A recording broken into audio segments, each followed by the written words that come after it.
Hello everyone, it's Jessica with Beyond Texture, and let me introduce to you my beautiful client, Esther. Esther came in with goals of ultimately preserving some of her length and creating some medium length layers all throughout, and actually creating some framing around the face so that she would open up her face a little bit more. Esther does choose to wear her hair to either side, so we chose to cut the hair in the middle, giving her the option of wearing it to the right or over to the left. So let's go ahead and get started in the haircut. We're going in and sectioning off the head of hair from the just below the apex into the nape of the neck. And this is important because you want to preserve a little bit of that length on the corners of the nape of the neck so that you can connect them seamlessly into the front of the neck. You can see that I start with a pretty narrow start section, and it goes just below the apex in a horizontal subsection, and I'm moving my fingers through the curls. You can see that I am gently moving my hands through the curls. I am gently detangling them. This is going to build with confidence as you work with curly textures. This is also going to help you eliminate those loose little straggling bits when you are finished with the cut. Again, you have to build confidence when moving your hands through the hair so that you can gently get your hands through them without pulling the curl pattern out of place. So err on the side of caution here, and ultimately we decided to take off, like I said, about 3 or 4 inches off of her length. So I did that section by section until I built up enough density where we can start to create some shape. Now you're going to see me take vertical subsections with a really steep angle in my fingers. So notice how I still continue to move my fingers through the curls to separate them out and also gently detangle them. So I'm using my fingers as a comb here, organizing the subsection and bringing it straight out from the back of her head with a really steep angle in my hands. This is just going to take out some of that weight or bulk that ends up in the density of the perimeter. I'm continuing to do this from left to right, and I started in the center, moving all the way back over the subsections.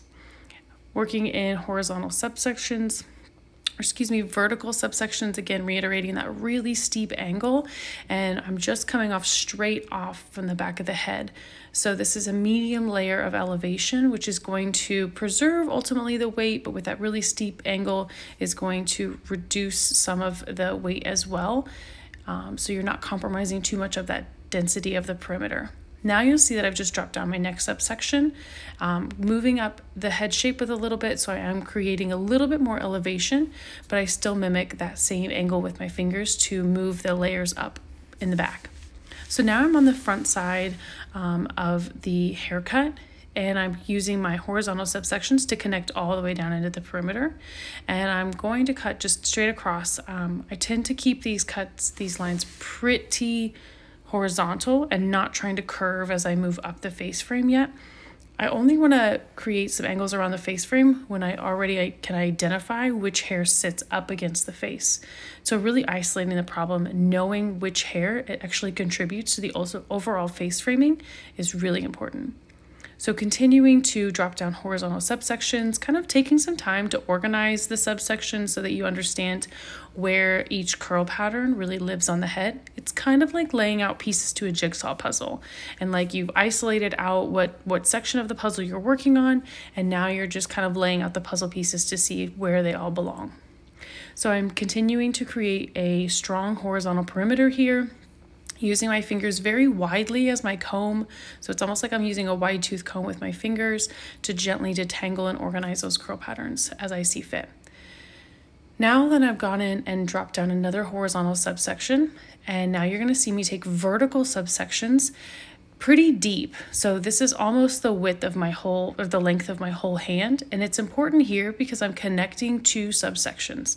I'm connecting what I've created in the back, and I'm moving forward to create the connection to the side panels. So I want to know where the length is and where those short interior layers are from the back.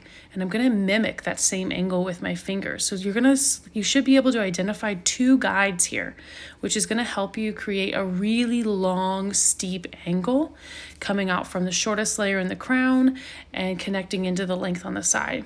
Now you're also noticing how I'm not coming straight off of the head with my subsections. I'm not coming straight back off of the top of the head, but there is kind of an in-between of the elevation target that I am using, as well as that really steep angle. Now I'm going to give you a different perspective here. So you can see that I've just dropped down that next section, going in and kind of organizing the curl patterns as I see fit before I get started. And starting in the back where I want to connect the back subsections to the side subsections, and then moving all the way forward to the front subsections. Now this angle is on a slight diagonal. You can see how I'm coming straight off the back of the head, and I'm creating that connection between the short layers inside. Going in and organizing gently with my fingers, making sure that I can still see the curl patterns and the textures. Again, trying not to use a tight tension, but also using this time as I organize the curls to really distribute the hair properly, so I don't have a lot of those loose ends when the haircut is all finished. So I'm going in and you can see how I'm now cutting, mimicking the same angle that we've already established in the back. This is just customized to Esther's haircut. So I'm always modifying the elevation targets on the hair and my finger positionings in the haircut to customize the shape of the haircut. I don't tend to usually pick up pieces from the back section or like a moving guide, so to speak. I tend to just kind of work with each subsection, which allows me to create some customization within the haircut and kind of variations of how the curls fall within the haircut. So I'm moving through the next section. You can see now how when I pull the subsection back, my sections are pretty thin. I can see through them. And then also as I move up from the ear all the way up to the part line, those sections stay pretty thin as well. Look at there, I even went through and thinned out that subsection because I really want to see where the curls are coming from. Now, if you notice something here, I've actually lowered my elevation target. I've dropped it down. And if you can think about what lives at the very top of the head is always going to create more short curls because there's nothing bearing down on top of it. So by me lowering my elevation target here, it actually leaves me with a little bit more room for the curls to spring up in the haircut and still connect really seamlessly in the overall cut.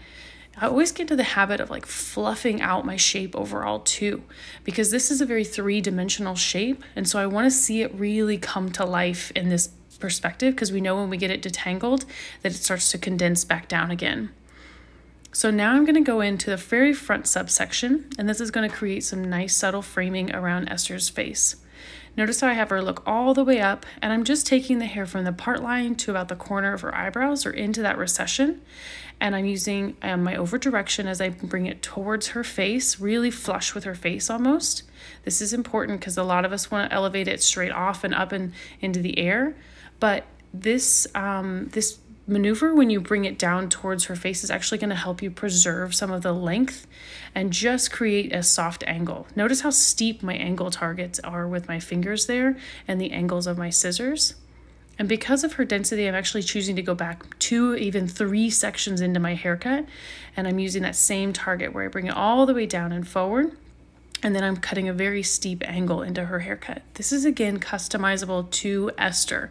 I'm always identifying and isolating where the problem is coming from for my client so that I'm able to either open up the face or actually in some cases close off some of the face framing because it's been opened up too much. So now we're going to go over to the other side. We're going to do the same thing on the other side with different perspectives as well. I used, again, the horizontal subsection as I move up through the side panels. I'm going in and connecting what's back to front here, trying to keep it really parallel to the floor. This is important. You don't want to round those corners too quickly as you cut up the face frame, because that can really lead to a lot of those like disconnected haircuts in your curly girls, where they almost leave looking like they have 2 haircuts, one in the front and one in the back. So create really heavy perimeter guides for your curly girls, because you know that those curls are going to bunch together and they're going to add another layer to your haircut. So connecting back into my baseline perimeter, again, gently moving my fingers through it. This is just going to help create a really nice perimeter that doesn't have a lot of those like frayed ends at the end of the haircut as well. This moving your hands through the hair like that really comes with a lot of confidence, because you have to be able to keep the curls intact and the texture, the pattern of the curls intact, but still creating the overall distribution of the strands as you would with a wide tooth comb. So I'm dropping down my next horizontal subsections, organizing it like pieces to a puzzle, starting in that back connection, and I really start to isolate out my subsections as I move through from back to front. Connecting the subsections on a horizontal perimeter, gently moving my hands through the hair. This is going to really create a nice, strong perimeter for Esther. And connecting it all the way to the front, trying to keep it really parallel to the floor. And then we're going to go in and start to layer or add graduation or elevation into her haircut. So you can see where I'm in the back and I start to connect the back to the front. Really steep angles here. Really long angles. This is going to create a nice softness in the way that the layers fall and still leave you with a really strong perimeter. And this is important in those first subsections of your back to front connection, because it's almost as if you start with two guides back here. You're starting with your interior elevations that tend to be shorter, and you're also starting with your perimeter length on the sides. So you want those two to match, and the only way they're going to match is if you connect them with a really steep angle. I'm actually elevating them off the head gently, which is going to help reduce some of the bulk in that like east-west shape we tend to call it, or versus a north-south shape. And that makes more sense as you get more exposed to curly cuts, because sometimes your cuts want to have more width to them, or sometimes the cuts want to have more length to them or elongation to them. So I'm dropping down my next subsection or horizontal subsections about 1 to 2 fingers wide, and starting in that back subsection and taking it all the way up and out. And you can see now where my fingers don't have so much or my fingers and my scissors do not have as much of an angle to them. And I'm just using that very top curl of the previous section to cut straight across. I'm not cutting what's underneath, what's already been cut. I'm simply using that top curl as my guide point. This is to ensure that what you've done underneath there stays underneath there. Every subsection of a curly haircut can be customized. And this is really important because visually it's hard to get out of the mindset where you have to cut every section a straight line.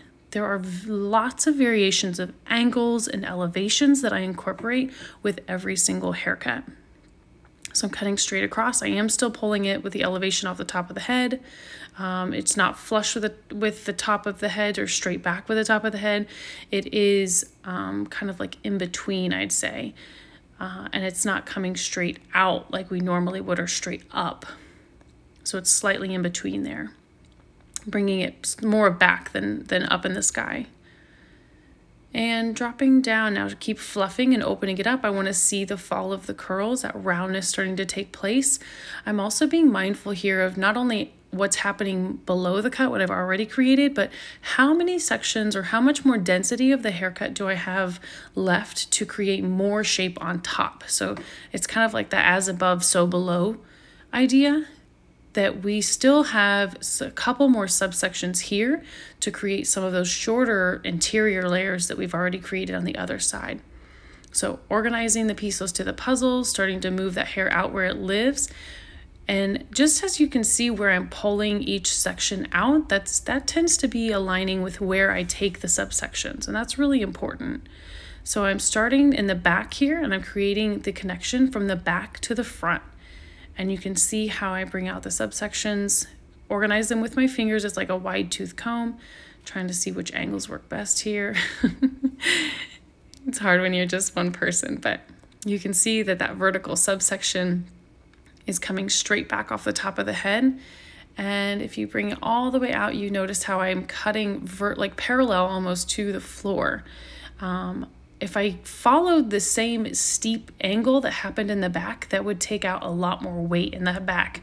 But if you think back to what I was saying before, I'm at the shortest part of the haircut in the back, and maybe even one more short part of the haircut that happens, or one more layered that happens with the next subsection. So I'm starting to think ahead in my haircut and dropping that elevation and dropping the angle of the scissors or finger positionings that I'm using, so that I'm not creating a lot of excess shrinkage or disconnection when the haircut is finished after the sink. Because the haircut isn't finished right here. It's finished probably in a couple weeks from now, when we're not even able to see it because the curls start to settle into themselves.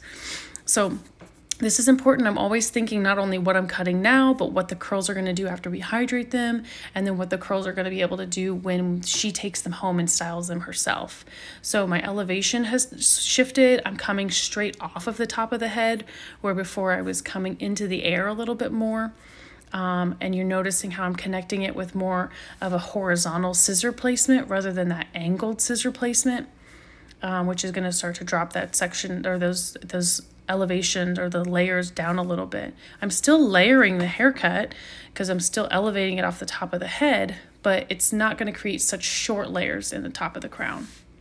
So there's one more visual for you. So I'm going to start back in the back again, create that connection from the back all the way to the front, and take that first subsection and slice it down vertically. And I use my scissors to subsection. You can use your fingers, but always section from the scalp, not from the hair. And now you can see where I start to take my fingers in more of that parallel finger positioning, and I'm just cutting that last curl off the top to mimic what happened in the bottom. And this is where some of my students kind of get caught up, is because if you see, I'm cutting it even with the top curl, but I'm not cutting anything off underneath that curl right there. I'm not cutting underneath that. I'm just cutting what's even to the top curl from the previous subsection. This is the shape. This is the shape of the haircut. This is thinking ahead of what the curls can do when you're done with the entire haircut and with the way that you're going to hydrate the curls as well. I'm always kind of checking for balance on either side. But again, with curly hair, it's not just that the top layer has to match. It's the middle layers, it's the underneath layers to really create that cohesion in the overall shape. And now we're going to finish out the front sections on her face framing. Going a little quicker here because it's going to be the same isolated subsections that we did from the other side. Taking the part line all the way down to about the corners of the eyebrows, bringing it all the way forward and over, really flush with her face in that first one, and creating a really steep angle with my scissors. And keeping it flush to the face is important, again, because you don't want to take any weight out here. You just want to create some softness. And again, face framing is so customizable to my clients. This is not something I do on every single one. This is what I chose to do on Esther because she does tend to have a nice density of face framing, but it just set very heavily in the angle, not in necessarily the weight of the hair that lived behind it. And this is our finished result. I tend to go in and have my clients stand up and move around. I'm fluffing those curls open. They look so soft and hydrated. The color has shifted. The length looks beautiful. Now my fine-tuning eye gets to come in, where I'm looking at the ends of the curls. I want to reduce those little fray segments at the end of the curls. I'm looking overall at how the haircut lives. I want to see it like really cascade into one another. And just minor details here because I tend to be pretty thorough with my haircuts when I'm initially moving through them. That detangling that happens kind of with my hands. There's a little jam session. You might have caught that.